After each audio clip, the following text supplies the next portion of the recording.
Let me take you back 6 months ago to the night I got kicked out of my own home. No, I wasn't drunk.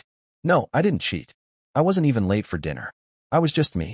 But apparently, being me was enough to make my mother-in-law, Marjorie, throw one of her legendary tantrums. And this time, she had backup, my wife, Clarissa. Or should I say my silent wife? You see, Marjorie had been staying with us just for a couple of weeks after her knee surgery. That couple of weeks turned into 2 months. Then 3. Somewhere between her third week of watching soap operas at full volume and her second accidental override of my DVR recordings, I realized something important. Marjorie had no plans to leave. Now, I'm a quiet guy. I've always been the pick-your-battles type. I plan. I don't shout. I don't argue. But don't mistake my silence for weakness. That night, it started over something stupid. I walked in after work, took off my shoes, and apparently I tracked dirt all over her clean floors. Marjorie exploded, called me disrespectful, said I was treating her house like a barn. Then, in her usual flair for melodrama, she pointed to the door and said, "Get out. You don't belong here." I looked at Clarissa. She didn't say a word, not even a glance. And that was all I needed to know. So I left. I packed a bag, walked past Marjorie's smug little grin, and drove off into the night. Not angry, not broken, just calm. Because what Marjorie didn't know, what Clarissa forgot, was that this house wasn't theirs to rule. It wasn't even ours. It was mine. Fully, legally, quietly, purchased through a family trust I'd set up 2 years before we got married. Just in case. That night, as I checked into a hotel and ordered room service with the best steak they had, I opened my laptop and pulled up the documents. It was time to stop being quiet. I hadn't lost my home. I'd just started the game. I woke up the next morning in that overpriced hotel bed feeling strangely rested. I hadn't slept that well in months. Not since Marjorie moved in and turned my quiet sanctuary into her personal reality show set. But now, the air was different. Calm. Focused. I made myself a cup of coffee, opened my laptop again, and reviewed the paperwork. It was all still there, just as I left it. The deed, the trust agreement, the notary signatures. My father had warned me years ago. If you ever marry, son, keep your house in a trust. People change when money's involved. I guess I never really believed him. Not until now. The house was purchased under a revocable trust in my name. That meant I was the sole trustee. I held the title, and no one, not Clarissa, not Marjorie, not even a lawyer on their best day, could make a claim on it without my say-so. Clarissa never even asked about it. She assumed it was our house, and I let her believe that. I wasn't ready to blow things up just yet. I wanted to see how far they were willing to go, so I didn't call, didn't text, didn't respond to Clarissa's one half-hearted, "Where are you?" message sent 5 hours after I left. 3 days passed. Not a peep.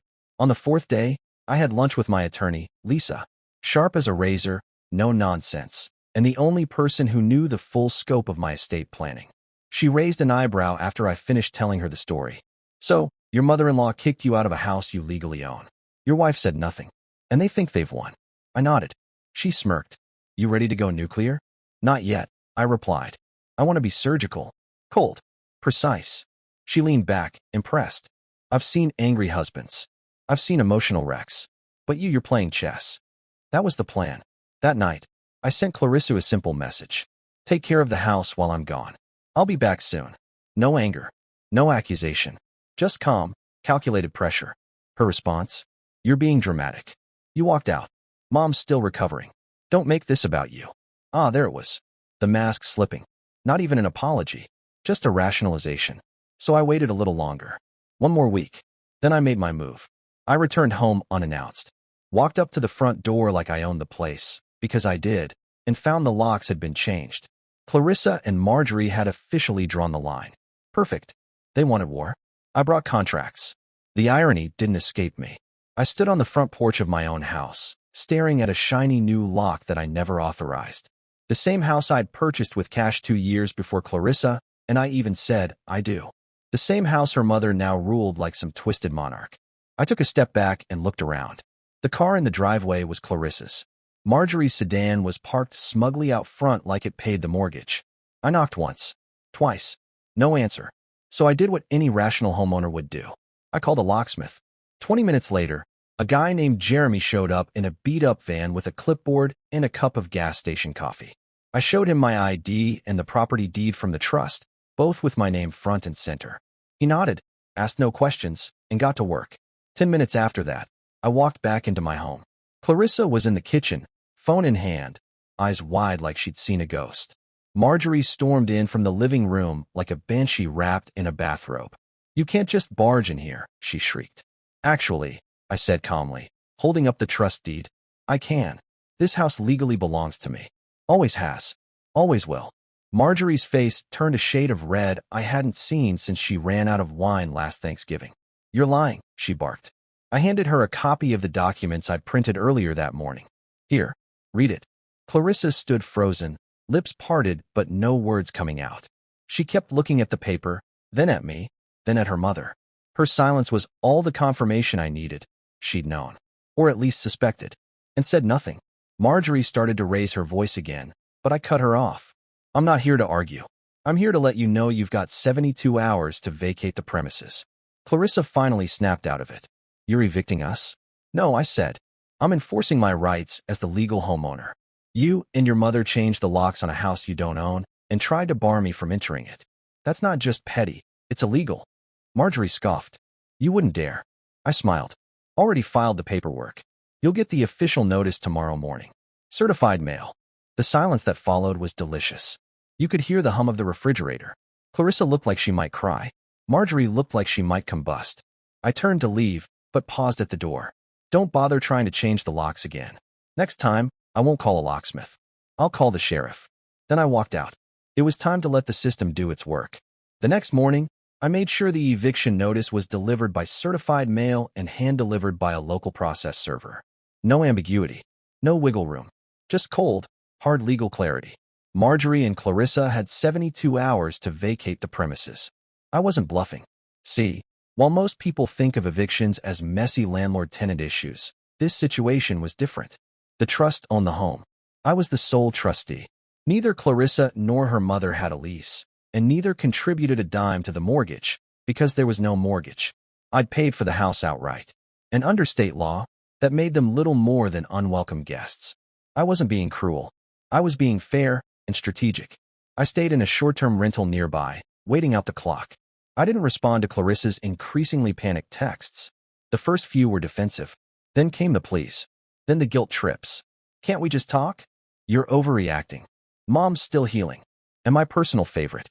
"I didn't think you'd actually do this." But here's the thing. That last message said it all. She didn't think I'd actually do anything. Because she never really knew me. Marjorie had spent years convincing her I was just a passive, quiet man who wouldn't fight back. And Clarissa? She never challenged that idea. She underestimated me. They both did. On the third day, exactly 71 hours after the notice, I pulled up to the house. My lawyer met me out front, along with a sheriff's deputy, just in case Marjorie decided to go full soap opera. But to my surprise, the house was quiet. Clarissa's car was gone. Marjorie's sedan was missing. I unlocked the front door and stepped inside, greeted by the smell of dust and lemon cleaner. They were gone. No dramatic exit. No note. No smashed dishes or burned photos. Just silence. I walked through the room slowly, half expecting a jump scare. But everything was in place. A few drawers left open. A broken vase in the hallway. But they were out, and the house was mine again. I stood in the middle of the living room, the same one where Marjorie once lectured me about managing my temper, and let out the first real breath I'd taken in weeks. Checkmate. The best part? I wasn't even done yet. Because Marjorie didn't just squat in my house. She had changed locks, redirected mail, and tried to freeze me out of my own life. That wasn't just rudeness. That was criminal trespass, and my attorney was more than happy to file the report. I didn't need revenge. I had justice. You'd think that once Marjorie and Clarissa were out of the house, I'd feel a rush of triumph. I didn't. What I felt was something colder, cleaner, like breathing fresh air after months of secondhand smoke. The silence in the house was almost medicinal. No TV blasting reruns of reality shows. No slamming cabinets. No passive-aggressive sighs from across the room. Just me. My home. Peace. But the fallout wasn't over yet. My lawyer, Lisa, had already filed a criminal trespass report with local authorities. The changed locks, the unauthorized occupancy, it all added up. Lisa didn't do half measures. Her motto? Don't threaten. Act. The deputy who accompanied me during the eviction had already taken notes and statements. Within 2 days, Marjorie received a formal notice informing her that she was being investigated for unlawful entry and tampering with private property. Clarissa? She wasn't charged yet, but she was listed as a participant. I didn't do it to punish them. I did it to remind them. There are consequences for mistaking silence for weakness. But I wasn't just playing defense anymore. I was moving into offense. The next step, the marriage. Clarissa and I had barely spoken since she left. She sent one last message. I hope you're happy. No apology. No accountability. Just spite. It told me everything I needed to know. So I sat down at my kitchen table, the one Marjorie once demanded I replace because it wasn't her taste, and I wrote a letter. To Clarissa. It was simple, direct, no venom. Clarissa, I've taken time to reflect, and it's clear we are no longer aligned. Your silence during your mother's actions, and your participation in them, have broken the foundation of trust in this relationship. I wish you well, but I cannot continue this marriage. Attached is a proposed divorce agreement. The house is off the table. It was never ours, as you now know. I will be fair in all other respects. Sincerely, Ethan. Yes, I gave myself a name here. Might as well make it personal. Lisa reviewed the letter and said it was surgical. Not cruel, not emotional, just fact. 2 days after Clarissa received it, she finally called me. It was the first time I'd heard her voice in almost 3 weeks. Are you really divorcing me over this? I paused. No, I'm divorcing you because you stood by while your mother tried to erase me from my own life. And because you didn't think I'd do anything about it. There was silence on the line. Then, finally, a whisper. I didn't think you'd fight back. That made me smile, sadly, not triumphantly. I know. Then I hung up. She underestimated me. They both did. But now, I was just getting started rebuilding my life. On my terms. The days that followed were strangely quiet. No more messages. No unexpected visits. Clarissa had gone radio silent, and Marjorie, well, the sheriff's warning must have gotten through. She had vanished into whatever corner of the city still welcomed her dramatic flair. But I couldn't relax just yet. See, when you go through something like this, betrayal not by strangers, but by the people closest to you, it lingers. It's like smoke in your clothes long after the fire's out. You start questioning every conversation, every smile, every moment you thought was real. I sat in the now empty living room one night, glass of scotch in hand, staring at the same corner where Marjorie used to camp out with her gossip magazines and judge everything from the news to my cooking. Funny how you can miss the noise, but not the people making it. Then came the real twist. Lisa, my lawyer, called. I got a heads up from someone I know at the courthouse, she said. Clarissa's trying to fight the divorce. I raised an eyebrow. On what grounds? She's claiming emotional duress. Says you abandoned her and created a hostile environment. She's also trying to argue that she's entitled to spousal occupancy rights. I laughed. I couldn't help it. She really thinks she has a shot? Lisa's tone hardened. She's fishing. She wants leverage to pressure you into giving up something. Probably money. Maybe a slice of the trust. But I told you to keep your paper trail clean for a reason. And she was right. Every message, every document, every transaction was backed up, time-stamped, and clean. Still, this wasn't about the money. It was about control. Clarissa wasn't trying to fix things. She wasn't seeking closure. She was trying to win. Marjorie's voice echoed through her actions. That same entitled righteousness. That belief that they could break rules and cry foul when you enforced them. So we responded. Lisa filed a motion to dismiss Clarissa's claims. We attached the trust documentation, the police report, the eviction order, and even text transcripts showing her passive complicity. It was a stack of receipts thicker than a holiday ham. Legally speaking, Clarissa had no footing. She knew it, but she wanted to drag this out. Make it messy. Maybe she thought I'd get tired. Give in. But I'm not wired that way. Let them think I'm the quiet one. Let them think I won't fight. They'll keep finding out the same thing, the hard way. I ended the day where I began, in my house, with peace and a plan. Because this wasn't just about reclaiming space. It was about reclaiming me. I knew Clarissa wasn't done when she filed that nonsense claim.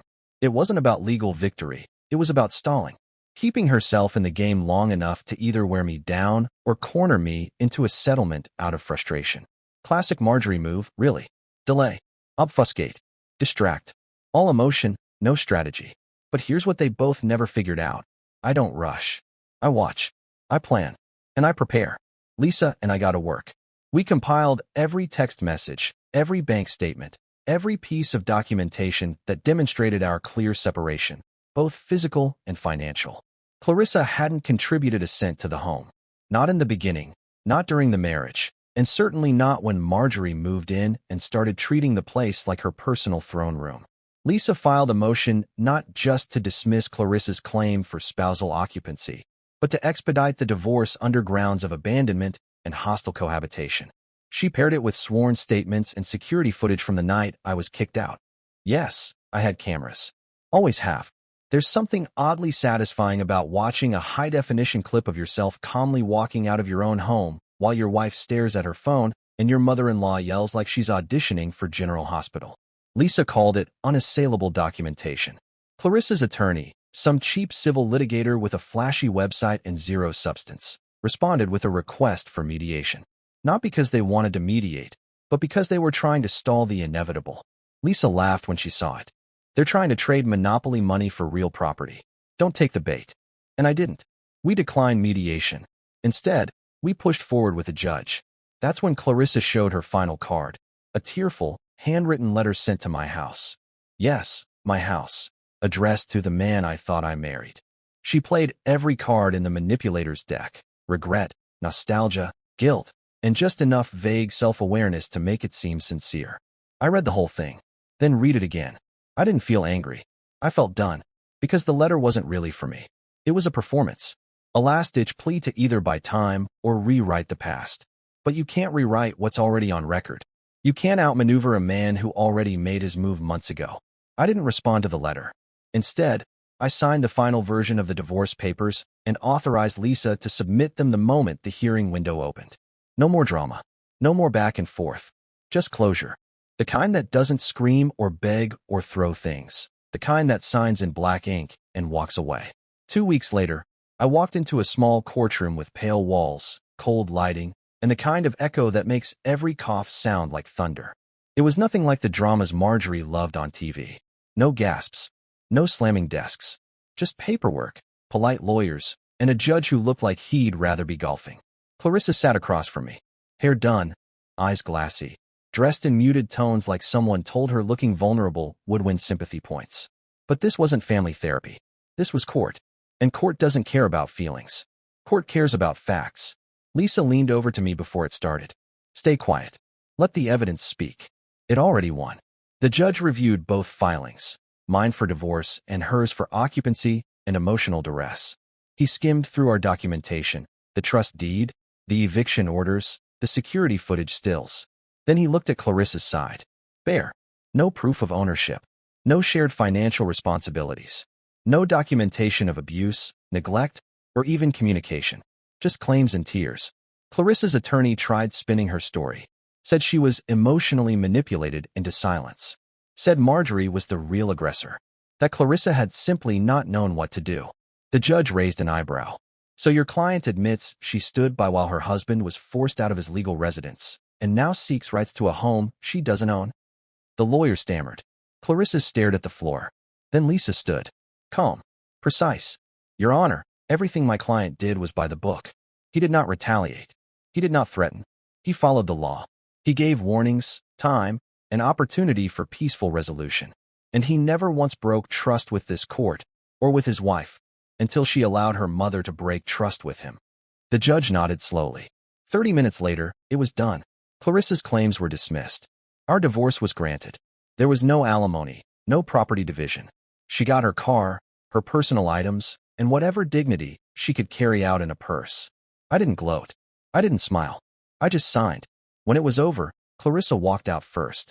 She didn't look back. And honestly, that was fine with me. I walked out behind her, into the sunlight, feeling the weight of the courtroom dissolve behind me like steam off asphalt. The silence that followed was different this time. Not empty. Clean. For the first time in months, I felt like I had space again. Not just physical, but emotional. No tension waiting for the next passive jab. No second-guessing every glance or gesture. Just the open road and a second chance. I didn't go home right away. I drove for hours. Windows down. No destination. Sometimes you have to get lost a little before you find out just how far you've come. A week after the court ruling, I returned to the house, not just as its legal owner, but finally as its soul again. It was mine, through and through. No more silent judgment from the couch. No more forced smiles at dinner. No more waiting for peace like it was some kind of treat. But houses remember things. Energy lingers. And that house, it had seen too much tension. So I started cleaning, not just the dust and clutter, but the ghosts.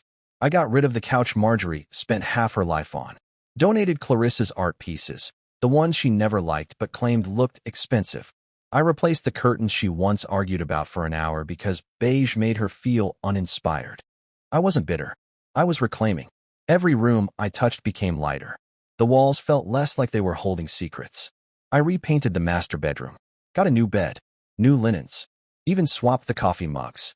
It sounds silly, but the first time I drank from a new mug in silence, without hearing anyone sigh or criticize how I held it, I smiled. Peace lives in the small things. Lisa called one evening just to check in. She was thorough like that. "How's it feel?" she asked. I paused. "Free," I said, "like I'm finally living in my own life again." She laughed. "That's the best kind of win." I'd be lying if I said I didn't occasionally wonder how Clarissa was doing. Not because I missed her. That part had dried up long before the locks were changed, but because curiosity lingers where love used to be. I wondered if she regretted it. If Marjorie was still around. If she ever understood what she let slip through her fingers. But I didn't dwell. That wasn't my job anymore. My job was building. So I made plans. I'd always wanted to turn the garage into a workspace. A place to read, write, work with my hands. I started measuring, sketching layouts, ordering tools. I took a break from work, cashed in some unused PTO, and gave myself permission to focus on me. No more waiting for people to approve my pace. No more navigating someone else's moods. And no more giving my silence to people who mistook it for surrender. This wasn't just a return. It was a rebirth. The funny thing is, when you clean house, really clean it, you realize you weren't just removing clutter. You were making space for something better. And I was finally ready to fill that space with peace, purpose, and me. It had been over a month since the court finalized the divorce. The house was mine again, and more importantly, it felt like mine. Clean walls, new routines, real peace. Every morning, I woke up to silence that didn't ache, the kind that hummed like calm water. I cooked what I liked, played music when I felt like it, took long walks without having to explain why. And then one afternoon, a letter arrived. Handwritten. No return address. But I knew that handwriting. I'd seen it scrawled across grocery lists and birthday cards for the past 5 years. It was from Clarissa. I stood in the kitchen holding it for a long time. Part of me wanted to toss it straight in the trash. Another part, the human part, not the strategic one, wanted to see what she had to say. So I opened it. "Ethan, I know I probably have no right to reach out after everything. I wanted to say I'm sorry. For the silence. For letting my mother do what she did. For thinking you'd never act. The truth is, I didn't think you could stand up to her. I didn't think you'd ever put yourself first. And somewhere along the way, I stopped appreciating the way you chose peace instead of conflict. I miss that. I miss you. Not because I want the house. Not because I want to undo everything. I know I can't. But because you were always the better person, and I didn't deserve the patience you gave me. I don't expect anything. I just wanted you to know that I see it now. Clarissa. No demands. No blame. No hidden barbs. Just words. And I'll be honest, it hit me harder than I expected. Not because I wanted her back. I didn't. But because she finally said what she never had. I was right to walk away. And sometimes, that's all you really need. Not a reunion. Not a second chance. Just a moment of clarity from the past so you can move forward without carrying its weight. I folded the letter and put it in a drawer, not to revisit it, but to remind myself of how far I'd come. It wasn't the kind of thing you frame. It was the kind of thing you let rest. That night, I sat in my newly cleared garage, the space I was slowly turning into a creative studio. I turned up the music, cracked open a cold drink, and looked around. This was my life now. My space. My peace. It didn't come from rage or revenge. It came from patience. From refusing to be provoked. From playing the long game while everyone else chased short wins. They'd underestimated me. But more importantly, I had finally stopped underestimating myself. There's something incredibly satisfying about building something with your own hands, especially after everything around you was once dismantled by others. The garage transformation started as a distraction, just a personal project to keep me grounded. But day by day, it turned into something more. A purpose. I installed shelves, painted the walls a clean, soft gray, hung a pegboard, and organized every tool I owned, half of which had been buried under Marjorie's seasonal storage. I laid down flooring, installed proper lighting, and added a sound system. It didn't take long before it felt more like a studio than a garage. Funny how turning a forgotten space into something functional can feel like turning a page in your own life. Friends started dropping by again. The ones I'd lost touch with because my home had turned into Marjorie's domain. They'd come see the studio, catch up over a drink, and we'd laugh about old times. One of them, Jeremy, a software engineer I hadn't seen since the wedding, looked around and said, "Man, this whole place feels like you. Didn't realize how much you disappeared until now." That stuck with me, because it was true. For a while, I had disappeared, swallowed up in the subtle compromises, the quiet concessions, the daily erosion of who I was. Marjorie never screamed every day. Clarissa never insulted me directly. It was all small, micro-decisions, little power grabs, tone, silence, eye rolls, and I let it happen. That's the dangerous thing about being the calm one. People assume you'll always take the high road. But sometimes the high road leads straight out the door and back to yourself. One night, while reorganizing a corner of the studio, I found an old photo tucked inside a toolbox. It was from the early days, Clarissa and I smiling on the front porch, just after moving in. The light was golden. We looked happy, and maybe we were, but not for the reasons I thought. We were happy because we hadn't yet learned how powerfully silence can be used against someone, or how love can quietly morph into control when left unchecked. I stared at that photo for a long minute. Then I slipped it into a donation box. Because this space, this house, was no longer a museum for old memories. It was the foundation for something new, not defined by who left, or who betrayed, or who underestimated, but by who stayed, who rebuilt, who refused to disappear. Me. It was a rainy Thursday when the past tried to creep back in, the kind of gray, heavy day that makes everything feel slower.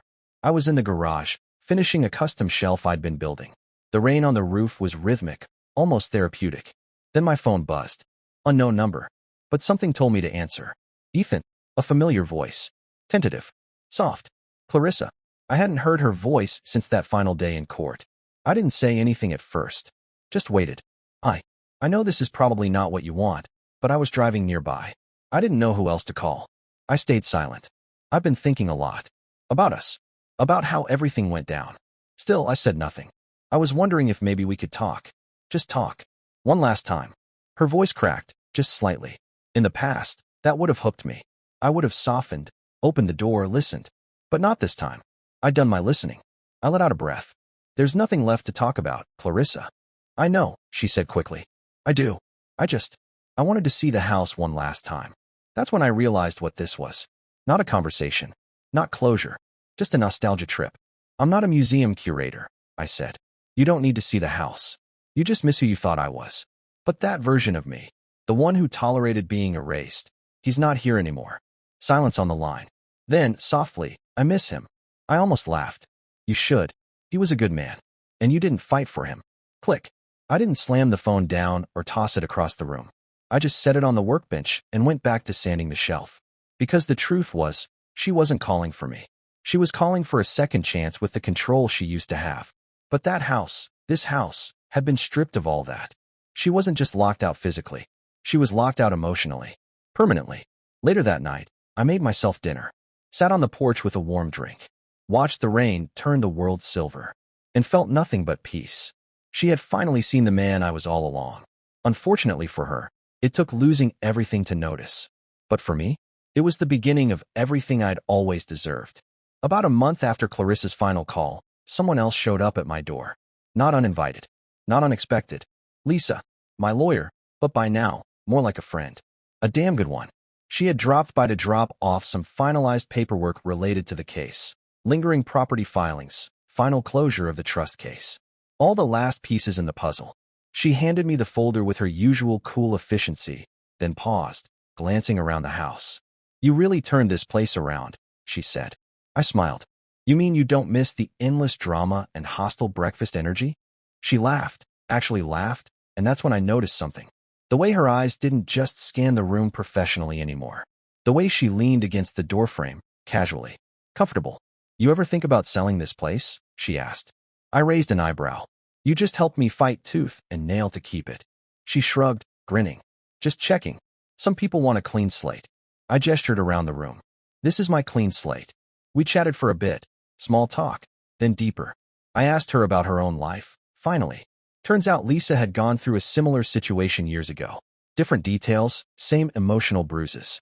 Maybe that's why she fought so hard for me. She knew what it felt like to be underestimated. Before she left, she glanced over her shoulder and said, I like this version of you. Confident, peaceful, dangerous. I chuckled. You forgot devastatingly handsome. She winked. That too. And just like that, she was gone. Nothing dramatic. No movie scene. But the air felt different. Lighter. I went back inside and sat down at my dining table, the one no one had criticized in months, and thought about how far I'd come. Not just from being kicked out of my own house, but from a life where I'd allowed people to rewrite my story without permission. And now? Now I wrote every word. There was no more fear of confrontation. No more tiptoeing around expectations. I was done shrinking to make others feel big. 6 months. That's how long it took for everything to fall apart and fall back into place. 6 months since I stood on my own front porch, locked out by my wife's silence and her mother's arrogance. 6 months since the man they thought they controlled packed a bag and walked away, not in defeat, but in strategy. Now, I sit on that same porch most evenings, a cup of coffee in hand, the sun slipping low behind the trees, and I smile. Not because I won, but because I didn't lose myself. This whole ordeal taught me something most people don't learn until it's too late. Peace isn't something you buy. It's not something you negotiate with difficult people. It's something you build, brick by brick, boundary by boundary, truth by truth. Marjorie underestimated me. She saw calm and thought it meant weakness. Clarissa underestimated me. She saw patience and thought it meant obedience. But what they missed, what so many people miss, is that sometimes the quietest person in the room is the one paying the closest attention, the one preparing. And when the storm hits, the one with the blueprint doesn't panic. He rebuilds. I rebuilt my home. I rebuilt my routines. And more importantly, I rebuilt myself. People still ask me if I'd ever consider dating again. Maybe someday. But not because I'm lonely. Not to move on from anyone. And definitely not because I need someone to complete me. I am whole. That's what this story was really about. Not revenge. Not legal victories. Not kicking anyone out. It was about one man remembering who he was. And taking back everything that was stolen from him. Not with rage, but with resolve. So if you're out there reading this, and you've been made to feel small in your own home, in your own relationship, in your own life, hear this. Silence is a tool. Patience is power. And peace? Peace is the reward for those who refuse to be provoked, and who prepare for the moment they say, enough. They thought I was just quiet. They didn't realize I was quietly planning everything. And now? Now I live in a house filled not with noise, or tension, or control, but with freedom. And I never plan to give that up again. If you enjoyed this story, don't forget to hit that like button, subscribe for more true story content, and turn on notifications so you never miss an upload. Thanks for watching.